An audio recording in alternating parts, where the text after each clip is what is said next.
Welcome back to Night Mind, friends. I've invited you here tonight on a quick summons for something a little bit different from what we're used to. Usually, when I introduce a web series, it's a form of mystery that requires explanation on all sorts of connected bits and pieces and symbolism and underlying meanings. What I have tonight is mysterious, but more so it's an oddity lost from public consciousness that's just cool to dig up and talk about. You see, once in a while, I'll remember things I've encountered that come rushing back and immediately inspire me to do research. It's not always strict Night Mind material per se, but some of it does come really close, and at other times, I just feel drawn to share what I've remembered, because I find it fascinating and even inspiring, no matter how the story ended. Tonight, I want to take you all back in time to 2010. This was the year I discovered a lot of artists for the first time, mainly in the field of music, and one of the bands I came across was The Used. In 2010, they had just finished touring in support of their latest and darkest album, Artwork, after a major success push towards mainstream acknowledgement with their previous release, Lies for the Liars, an album title that still makes me smile whenever I think about it. Looking at this cover, you'll immediately see how striking and outright weird it is. Rock bands can choose some odd and eye-catching stuff for their album art, but this is really out of left field. This box-headed, tentacle-armed character actually has a name, Chadam, and he's a creation of the artist Pardee, who teamed up with The Used on their second album, In Love and Death. The band had contacted him after discovering his art, asking if he was available to do work for musical acts, and he was thrilled to assist. Pardee was already gaining serious recognition for his highly unique art style, but making images for The Used gave more foundation to both parties. Alex's art for In Love and Death is still heavily associated with The Used today, so anyone who finds Alex is sure to find The Used, and anyone who finds The Used is sure to find Alex. They invited Pardee back for illustration on a live album and DVD, Birth, and then granted him an even stronger presence on their next full-length album, which spawned Chadam and a cast of other crazy monsters spread across the pages of the lyric book. The Chadam character was so beloved by The Used that he even appears in the music video for the biggest single off Lies for the Liars, Pretty Handsome Awkward. The Used pull up to the 2007 Much Music Video Awards with Chadam riding in the back, while another of Pardee's characters opens the passenger door. Chadam walks with the crew along the red carpet while they're being interviewed, and can even be seen in the club with the band that night while they're on a rock and roll rampage. The lyric book art in Lies for the Liars features Chadam so often that it really seems to impress how much we're meant to pay attention to him, and by virtue of how important he seems, we're also given the impression that other characters who show up have meaning. But what kind? How do they matter? This was all so weird and unexpected at the time in some really great ways. It's no secret that a good amount of bands have mascots. Iron Maiden has Eddie, Disturbed has The Guy aka Morbus, Five Finger Death Punch has Knucklehead, and anybody who knows Avenged Sevenfold has seen the Deathmat. But Chadam was totally unexpected and highly involved, to the point that fans were clamoring to know more because it seemed like there was a story here. I knew I certainly felt that way looking at the art. Pardee's creativity had the same X-factor Lewis Carroll did in constructing Wonderland, the same X-factor Tim Burton displayed in his creativity. There was a world of vibrant imagination, weirdness, and shockingly appealing freaks and monsters to be found, all with a dark undercurrent, and you wanted to know more. In 2010, doing some research, I came across what felt like the big secret. Yes, Chadam was a genuine character from an actual world built, and it seemed to have crossed fields with The Used for an album cycle. There was an animated series being released for Chadam. It was a real thing. Finally, I would get to know more. Except I only managed to find 2 episodes at the time, and between the internet connection I had in 2010 and the bottom-of-the-barrel Toshiba laptop I was stuck with, there wasn't much playback success. 9 years later, I suddenly remember Chadam, like a weird boxy-headed bird flying through my memory. What was all of that even about? Whatever happened to Chadam? What was Pardee up to now? So I sat down just a few days ago after remembering, hoping I could find the full series, and I did. The whole thing, and even a behind-the-scenes video, which was much more valuable than expected, because as you're going to see very quickly, context for this entire odd series of events and its outcome was sorely needed. I'm going to play the opening for you, because it should have everything we need to start discussing what was made and how. Chadam is a real oddity, especially to finally see after all these years and know the story behind it. And from everything we viewed online and continue to witness, we're looking at it with a lot more experience and understanding of the creative world than in 2010 when Chadam premiered.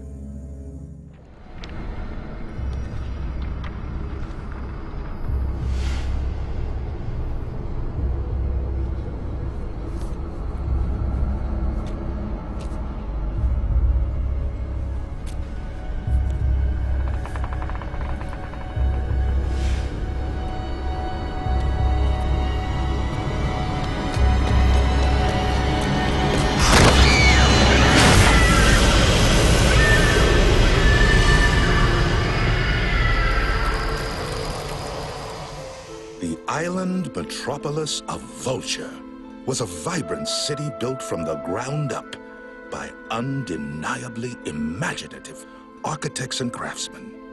But inexplicably, the city began to die. Large portions of its citizens fled to Cardboard City, the farthest region of the metropolis, for it was naturally protected by the river. Amongst the refugees, there was someone who lived there for over 25 years. Some called him a hermit, some called him eccentric, but most didn't notice him at all.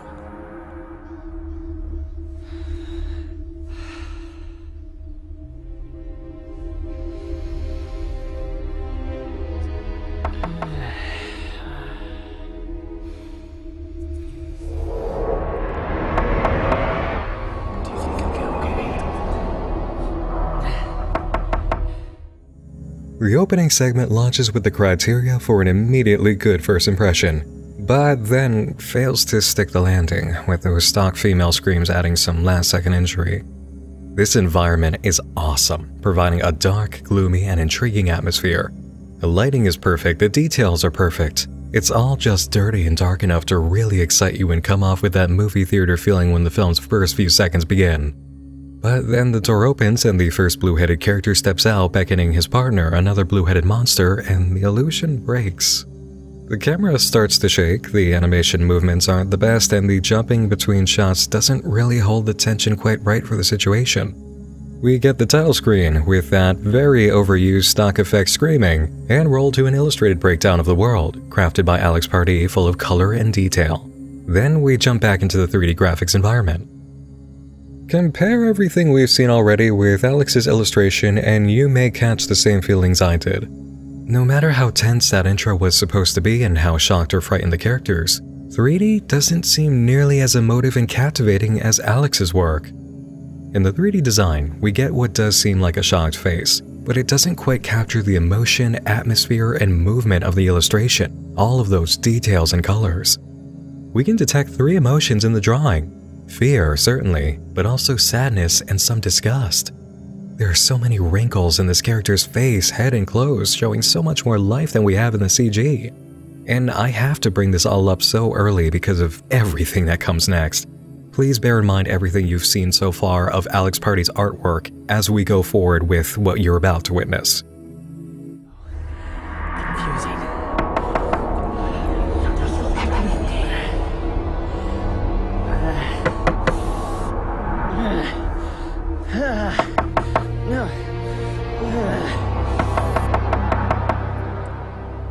It's open! Ripley? Duh. I got a painting for you.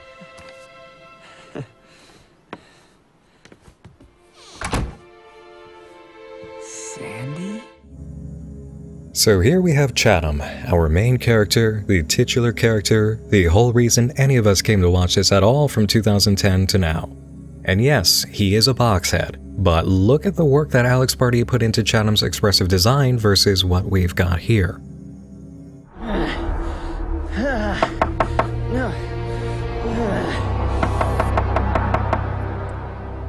It's open!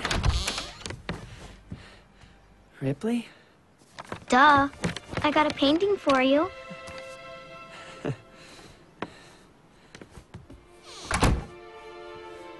Sandy? Chadam has lost his lips and the wrinkles around his eyes in CG. And speaking of his eyes, they're not shrinking or growing due to the actions of any eyelids. They're just being resized to the center point by the animation program. Chadam's facial features really are flat on his face. They're not part of his face. They're being manipulated by the animation handles, sliding around a lot, shrinking on their axes. None of it feels like part of his head. The eyes especially come across like stickers that have been placed down, and we even get a flash of light across one like you would see on the surface of a sticker. We can also see that for an animated piece, there's a lot of stiffness. For instance, the way the character Sandy moves. Look at the arms that are growing out of her head and see how they don't move at all even as her hair manages to turn. Then take in the facial expression as she speaks. Sandy? Yes, Chadam. How are you holding up? What's going on? What happened to your room? Not now, Ripley. This place is a dump. Shh. Cardboard City has changed since you were last with us. He didn't go anywhere. Shh. What's that? You really have no clue what's going on out there. I don't even know what's going on in here. You've got some catching up to do. By the way, if you caught it, yes, that just so happens to be Katie Sagal, who was the voice of Leela in Futurama, played Peggy Bundy in Married with Children, and has performed hundreds of other roles in a very long and distinguished career. She's more than capable. She's a Golden Globe winner. But listen to the conversation she's been written to voice with Chadam. We're in danger. All of us. We couldn't let you ignore this any longer. I am so very sorry. Chadam, there are these things. The pallid. They are attacking us. There's no reasoning with them. They're not like us anymore. They're crazed, like rabid dogs. They want your soul. Okay. What? When did this happen? It's been going on for some time. Wait. How did I not know this? I'm not sure. We're very afraid. These things are violent, out of control. We've been safe from them so far, but we can't count on the barricade protecting us much longer. Why are you telling me all of this now? Because we could use your help. We're tired of living like caged animals. This isn't a joke. People are dying. Okay. I'm sorry. Ripley, stop that, honey. I won't help you pretend anymore, Chadam. I need you to know what's really going on. We're afraid for our lives. You can always tell when an actor is trying their best with the material they've been given, and she is really trying to make this conversation work. But the dialogue's writing and the responses from Chadam show how weak and rushed this moment was, all while displaying even more how little animation work was put into the faces. Here's the real kicker though. In some other areas, the animation was paid special attention. Check out this scene between Chadam and Ripley in episode 2 and see if you can catch what they did. What you writing? Huh? Oh, it's you. You have no manners. I drew a bunch more pictures. Want to see? Sure. Here.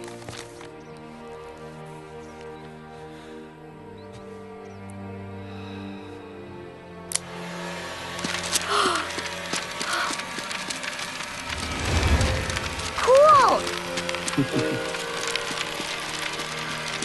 We're drawsome. Wow. Drawsome? Yeah, like we draw awesome. Drawsome. Do another one.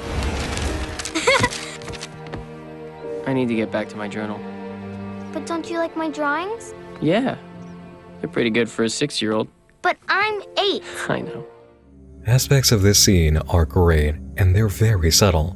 The bodies, especially Chadam's, move with so much more fluidity, and even weird aspects of them, like his tentacle arm, move around, curling and drifting with weight. Did you also catch how the drips coming off the underside of his head are moving?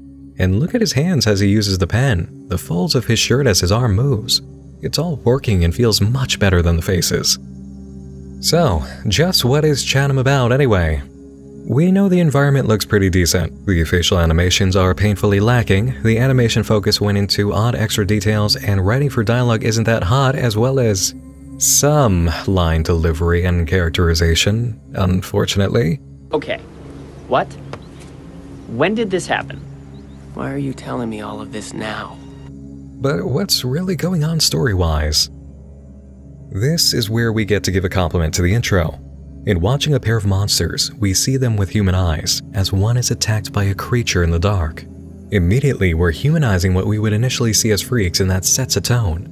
These monsters, the pallid as Sandy tells Chadam, turn out to be side effects of surgeries by a villain named Viceroy, who's been cutting open citizens and stealing their imagination glands, organs that make them unique and provide them with a talent, which also give them their appearance. Once a gland is removed, they turn into a pallid, otherwise known as a lanky, gray human, ravenous and angry, searching out those who still have glands and feeding on them. Viceroy started doing this because he was born a pallid, so he grew to be the kind of man who feeds on those who are unique for his own benefit. Is it subtle storytelling? Not terribly, especially when Chadam is revealed to be a stereotype we've seen over and over and over again for years in various forms of media. A depressed and misunderstood loner boy who doesn't understand himself or others, and it's all because he's the most special person out of everyone because he harbors a secret ultimate power that now has to be woken to beat the bad guy and be a hero. I've seen Ripley's notebook. She's very talented. She's not that talented. I've known about your Magic Animals game for some time now. You're kidding. That's why you wanted to talk to me? A game? That's no ordinary game, Chadam. I've never seen anybody else do that. Only you. Fine. I'll pour some ink on the palette. Please, Chadam, be serious. I think you have a gift. Chadam's gland gives him the strongest imagination of anyone around, which allows him to physically affect his environment. If this sounds like a Saturday morning action cartoon setup we've seen too much of, here's a clip for you of the big final battle from the series. Viceroy!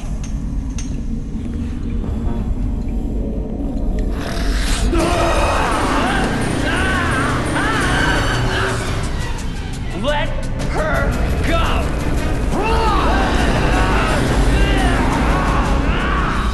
How are you doing this? Please, think about what you're doing. I have thought about it. I need to do this. Don't you touch her! No! Ripley! Ripley! You monster!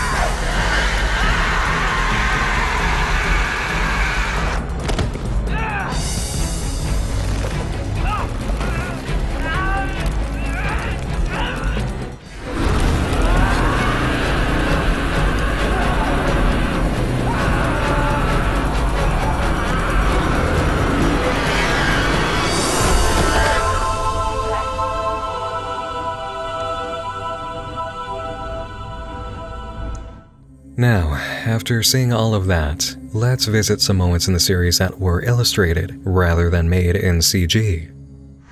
We were just playing, and the tree. She ran under the tree, into its hollow trunk. I couldn't grab her in time.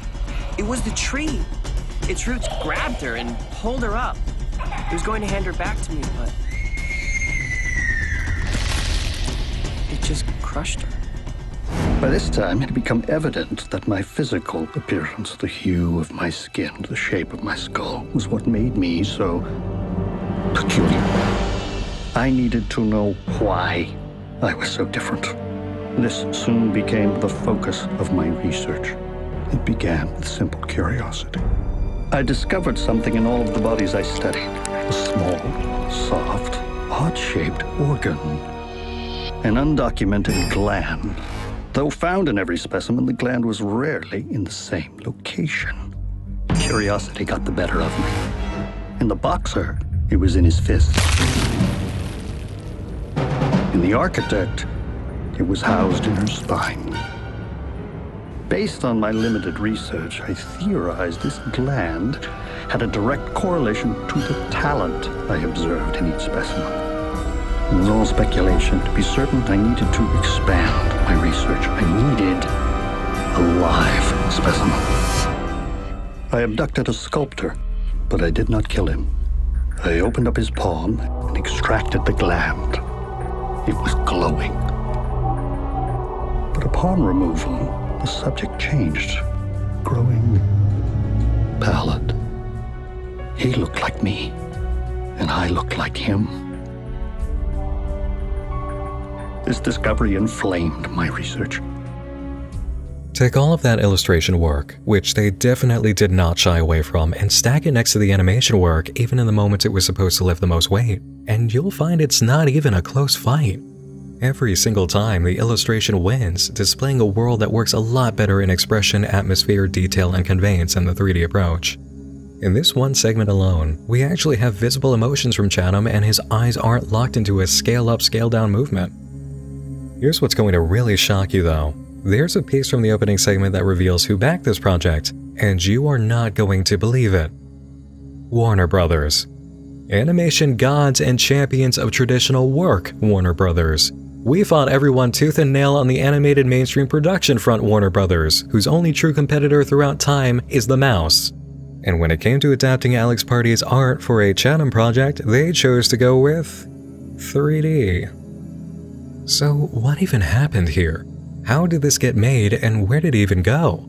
Thankfully, we have a behind-the-scenes video that explains a lot of what went down during the creation of Chadam. But before we dive into that, let's have a question. Why was this made in the first place? At the time, the Used were signed to Reprise Records, a music label owned by Warner Brothers through Warner Music Group. With Alex Pardee doing so much work for the band, and with the rise of the Chadam character's popularity and Alex Pardee as an artist, he and his team must have had a lot of leeway to ask if they could produce a project based on Chadam. And clearly, they did give Chadam the green light. But why? What was in it for Warner? A press release you can find online from 2010 gives us the answer, as well as some clarity on a problem you can see throughout the entire series. Initially introduced as a character icon for the popular rock band The Used, Chadam has become an internet phenomenon. Chadam lives as the Chosen One in the hyper-stylized and exaggerated metropolitan island city of Vulture. An action horror adventure story filled with self-discovery, Chadam will come to full 3D animated life via the magic of the Unreal Engine 3, the leading technology and development framework that powers cutting-edge games such as Gears of War and BioShock on today's popular platforms, including PC, Xbox 360, and PlayStation 3. The Internet series will serve as an incubator for future expansion of the Chadam universe, from additional online episodes to television, film, video games, and more. Chadam was an animated project built in Unreal Engine during the Xbox 360 era as a test by Warner Brothers. They just wanted to see if it could be adapted into a genuinely successful product using the methods involved. As much love and passion as Alex Pardee had for the character and his world, and as much work as you're about to see he put in well beyond just illustrations. For Chadam's producers, it was a low-budget experiment on several fronts. Video game engines as viable animation shortcuts and the internet as an outlet for media. The behind-the-scenes video confirms this for us, and is also shockingly transparent about the lack of enthusiasm by some people behind the project. Oh, yeah. Chadam. Where do you start with that? Chadam. It's really good I love that little man, because this process has taken a long time. Chadam came together in a really complicated way. There were a lot of pieces to it, a lot of people involved. I guess you'd have to start with Alex Pardee. He does paintings, he does character designs, he is an artist of the avant-garde nature. If you don't know what that means, then you don't get to know who Alex is. He wound up doing a character design for the rock band known as The Used. They took this character and they put him on the front of the album cover. Sort of before you knew it, all the people that had listened to The Used, they all sort of recognized this character, Chadam. But as it started to wind down, Alex wanted to keep Chadam alive and started the Chadam Lives MySpace page. In response to fans, started talking about Chadam, the other characters, and the Chadam universe. Over a course of, I believe, very few months, tens of thousands of people had become fans and were asking to hear the Chadam story. So essentially, Alex wound up creating a text-based series on MySpace. We had this desire to create this complete computer-animated movie for the internet. Computer-animated movies are big. You know, Pixar and the Toy Story and all, I mean, they're big. Internet is, I mean, the budget and so what do you do? What's the solution there? Well, I have a background in making video games, and I have witnessed the creation of what we call in-game cinematics. This is when we use our video game technology to sort of tell parts of the story that's not interactive. You're playing Gears of War. There's this moment where the game takes over and it just shows you what we call an in-game cinematic. So you'll be playing the game and then suddenly it'll like play and tell you some of the story and then boom, you're back in the game. This was also done in games like BioShock. All of this is done inside the engine. So we thought maybe then it could fit inside the internet economics there. Maybe it's small. I called up my friends over at Epic. See, Epic makes the engine technology called Unreal. And I told them, here's what we want to do, and can we use your engine? And they thought we could do it. All of a sudden, our limitations were just knocked down. We could do whatever we want now. I mean, we could start over and build this entire universe in this animated online world. The Unreal Engine 3 gives us that opportunity, and we can tell the story that we originally wanted to tell from the beginning perfectly. So once we got the license to the Unreal 3 engine, we had to go out and find a director that could actually use it. Chadam's being done in the Unreal Engine. It's a game engine. It hasn't really been done before, making a whole film in this game engine. Given the opportunity to use the Unreal Engine 3 to physically build this world that we imagined, it's a no-brainer. I think it fits perfectly. You know, we're taking from the scratch. We had storyboards. We did a lot of mocap with House of Moves. This explains why most of the bodywork was decent or even good, while the facial expressions failed. It was all mocap for the bodies. The expression work couldn't be done because they didn't rig anything for actors' faces, and that makes sense, because the animations would have needed tailoring to fit the voice lines after they were recorded, and that's even if they could translate face captures to skeletons on characters this complex. So what about moments of in-house animation? Who did it, and how was it done? The process of the model creation starts with Alex providing us with the reference materials, the actual character depictions as he has envisioned it in his mind. We take those materials and we give them to 3D modelers. Paul Steed, between his game developing and his cigar smoking, he led an amazing crew in India and China to develop these characters in Chadam. So we have a library here of morph targets that were created for our character Chadam. We have blink, angry, fear, happy, down, etc. We have poses for the mouths. So all we're doing here is we're just manipulating the vertices. We're not using bones. Okay, there it is. We've got confirmation for what we spotted earlier. There aren't any facial skeletons for these models because they were not built with facial skeletons. There are just elements that can be played with using vertices and handles. So we're the animation team for Chadam. Sometimes the stuff is missing, so we have to go in and key animate it by hand.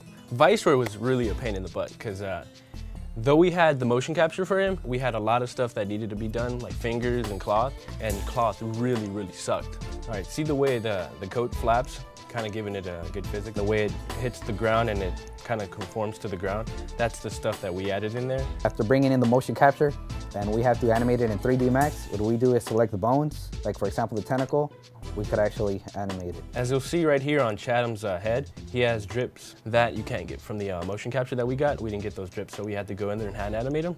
Or Simpkins' fingers, they have a little push off, as you'll see.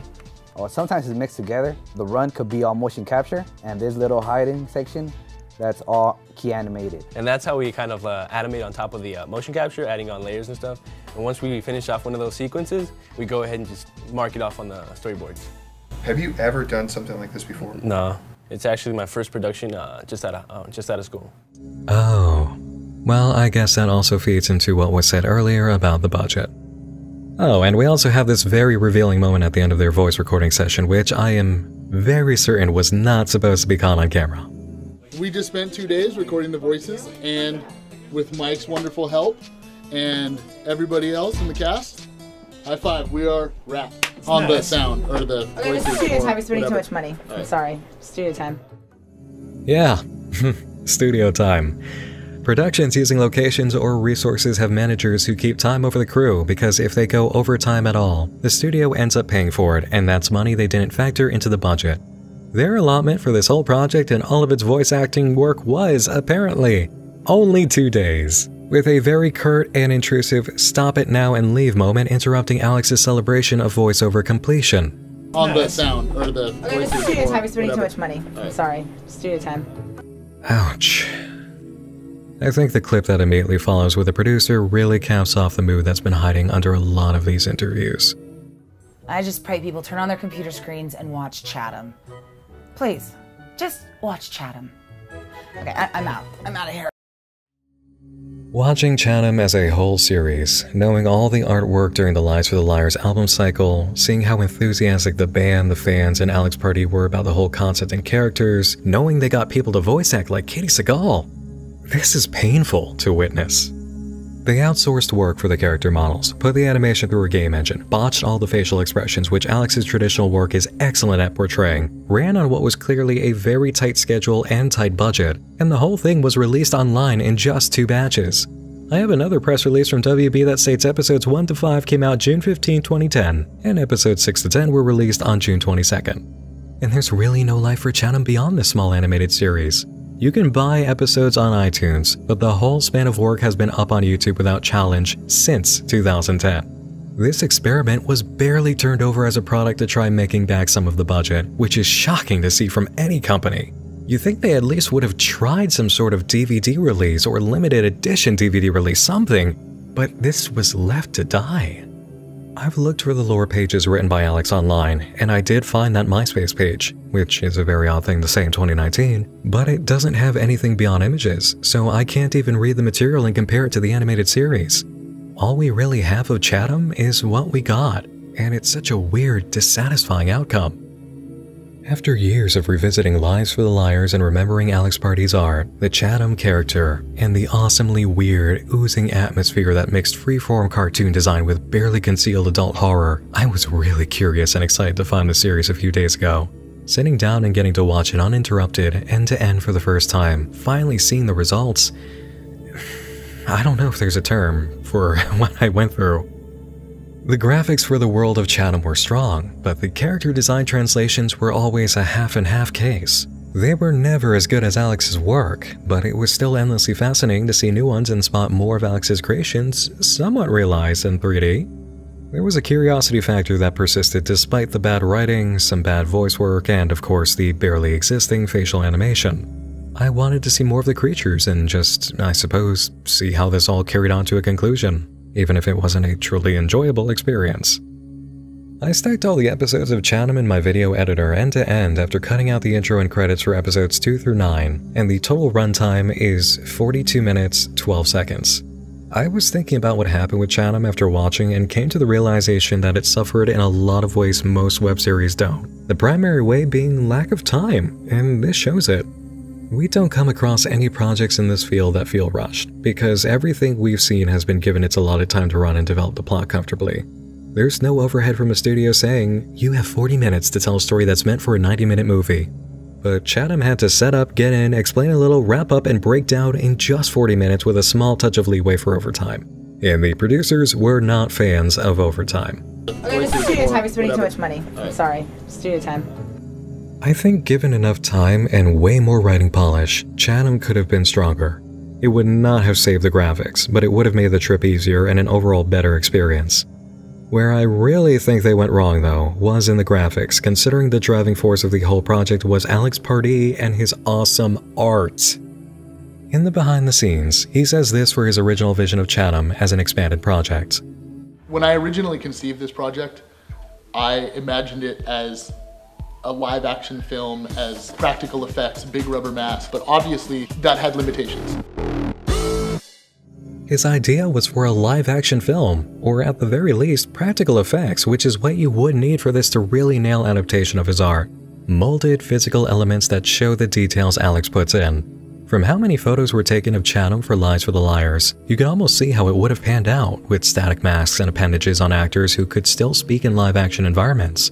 And while something in that vein could have succeeded online in avant-garde art circles, it's very clear that approach would not have seemed viable to a company.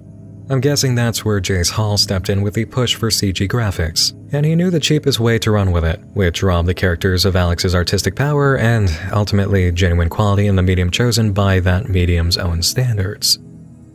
Alex Pardee's art is what drove people to Chadam. It's what drove those interested in seeing more of Chadam to Alex. It's what drove the users to contact Alex. It's the core of the attraction. We see how easily his illustrations blow the CG out of the water in the series, and knowing they had a budget they needed to obey, I can't imagine how good this could have been if that money and effort had been redirected to artists and 2D animators that Alex would have chosen to work alongside him. This motion storybook with voices approach is more captivating and rewarding than the final boss fight of the series. Why wouldn't they have gone the illustrated route, especially under Warner Brothers? Maybe it might have taken more time, but they would have had the money for it considering there'd be no motion capture studio to pay. An experimental run of Chadam in this style would have been the perfect proof of concept needed to carry on with a profit-oriented expansion. I can easily see Chadam becoming Warner Brothers' own offerings for people who miss Tim Burton's A Nightmare Before Christmas style of adventures. The artwork of Alex Pardee is what we love, but the art is what they botched, and in such a limited time frame for writing, there was no way to salvage the experience on that front. Ultimately, I feel bad. Every way you look at this project, it tells the same story. An awesome and seriously unique artist with a ton of passion and great ideas hooks up with professionals who destroy the whole outcome. Alex isn't to blame in the least. It seems like he got a really raw deal over a hyped-up adaptation for something he truly loved and believed in, and it landed without a sound. I'm sad for Alex, and I'm sad for Chadam. Even looking at his design, knowing his chosen one status, you can see how subtly brilliant the writing could be with thought and time put in and why Alex really had the vision. Chadam may have a box for a head, but that box has a hole in it, and he's the most creative of all characters with imagination glands. When he thinks, his ideas can literally go out of the box. Chadam, the imagination hero, is always thinking outside his box. That's clever. There are a few lessons to take away from this project and its tale. I think one of the best to highlight is to just play to your strengths when it comes to your vision. Do what's going to work best and what you can do best rather than following any Bright Ideas Game Engine Pro or some other Pied Piper. Less work done awesomely is better than more work done poorly. In your heart, you know why you love your art and what attracts people to it. There will be those in life who may offer you opportunities that just don't fit who you are, or outline restrictions for working with them to go forward with those opportunities. Don't take the bait. You are successful because of how you've done things so far, and you don't need to make outlandish art decisions or add any extra flash. We've all seen what happens when companies decide they know how to actually adapt a character people love after all. And on a final note, adding to the previous, it doesn't matter what your idea is, because execution is everything. Great execution can make even the craziest ideas work and save projects that are really easy to ruin. That's it for now, everybody. I know this wasn't standard fare for Night Minds, but as soon as I finished the series, I had to share the story behind this whole crazy misadventure. Undiscovered oddities are part of my field after all, and this was one that compelled me to write a script and invite you all to the office for a night.